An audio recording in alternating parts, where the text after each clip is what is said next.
कि मेरी मम्मी का डेथ हो गया, मुझे छुट्टी चाहिए ऐसे करके। वो मुझे बोली प्रूफ दो, प्रूफ।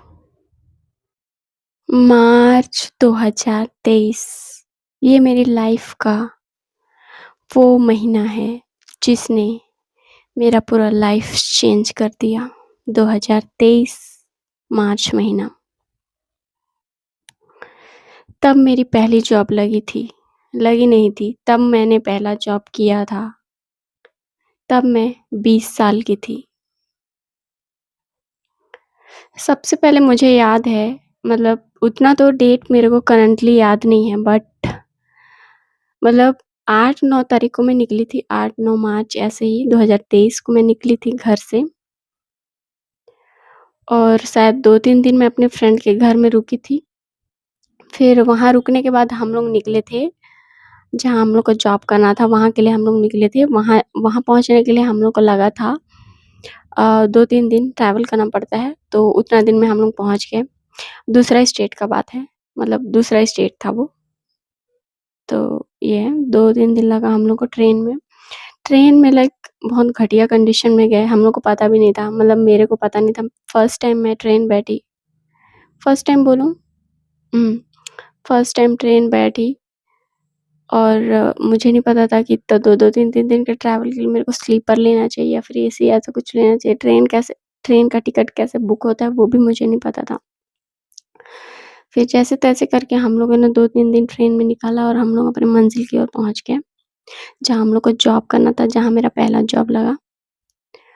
तो उम, मेरे को जॉइनिंग डेट याद है, वो था 16 मार्च 2023।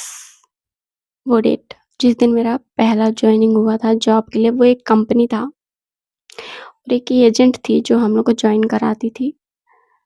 उसी के थ्रू हम लोग को छुट्टी मिलना होता था, ऐसा कुछ था। तो उन्होंने हम लोग का जॉइन कराया, हम दोनों का, मेरा और मेरी फ्रेंड का।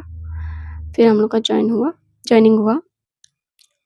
फिर मेरी लाइफ का सबसे बड़ा टर्निंग पॉइंट 6 दिन बाद होता है।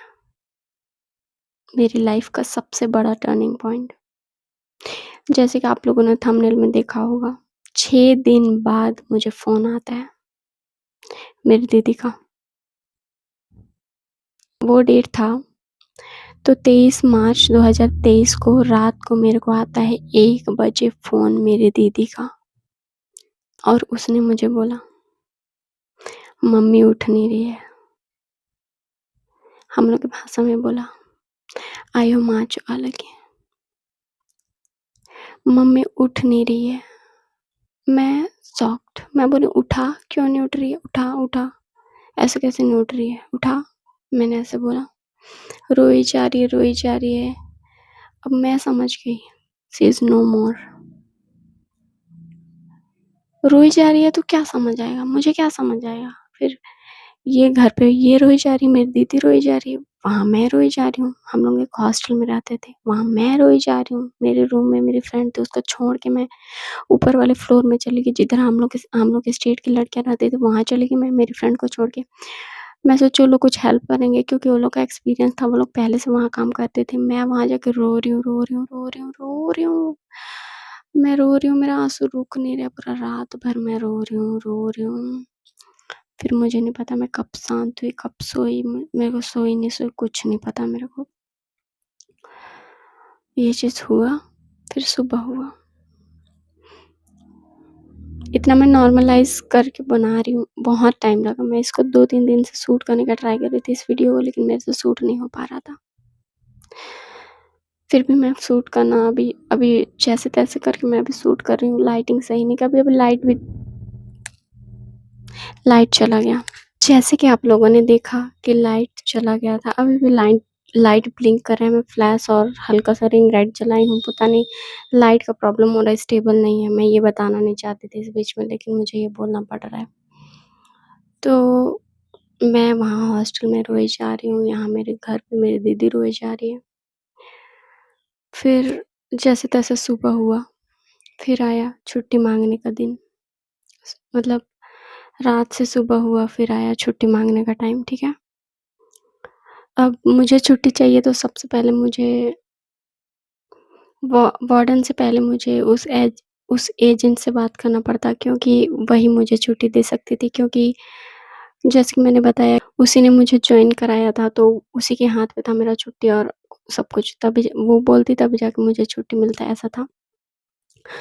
फिर उसको मैंने बोला कि मेरी मम्मी का डेथ हो गया, ये वो, तो ऐसे मुझे छुट्टी चाहिए ऐसे करके। तो वो मुझे बोली, प्रूफ़ दो, प्रूफ़। उस टाइम मेरा मेंटल हेल्थ क्या होगा, कोई सोच भी नहीं सकता। मैं प्रूफ़ दूँ, कैसे?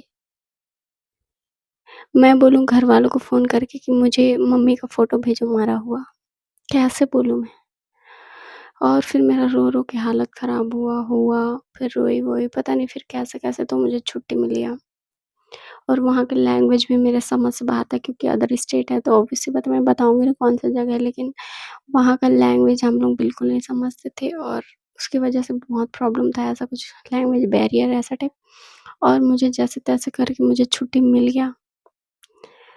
छुट्टी मिला, उसके बाद में वहाँ मेरे स्टेट की लड़कियाँ थी, वो लोग निकलने वाले थे।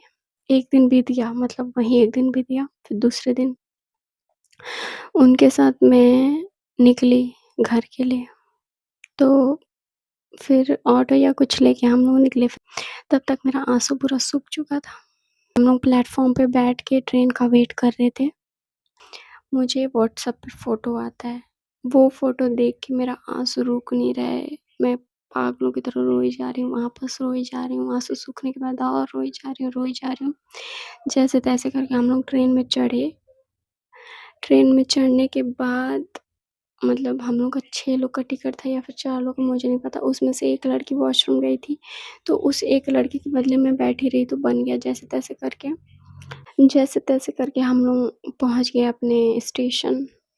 उन्होंने मुझे, वो लोग अपना स्टेशन पहुँच गए, फिर उन्होंने मुझे ट्रेन पे बैठाया मेरे स्टेशन के लिए। आधा दूर तक आता है, क्योंकि प्रॉपर मेरे घर तक ट्रेन नहीं आता, तो वहाँ तक उन्होंने मुझे बैठाया। फिर मैं अपने स्टेशन पहुँची, वहाँ से मुझे 5-6 घंटे ट्रैवल करना पड़ता था बस या फिर बस में।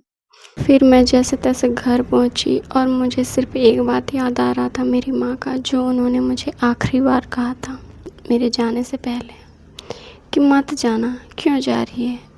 घर आई हूँ तब से मेरे दिल दिमाग सब तरफ सिर्फ़ एक ही सवाल चल रहा है, क्या मैंने माँ की बात सुनी होती, मैं नहीं गई होती, तो ये जो हुआ वो नहीं होता, जो उन्होंने मुझसे आखिरी बार कहा था, मत जा, ये मत जा बोलना मेरे दिल दिमाग हर तरफ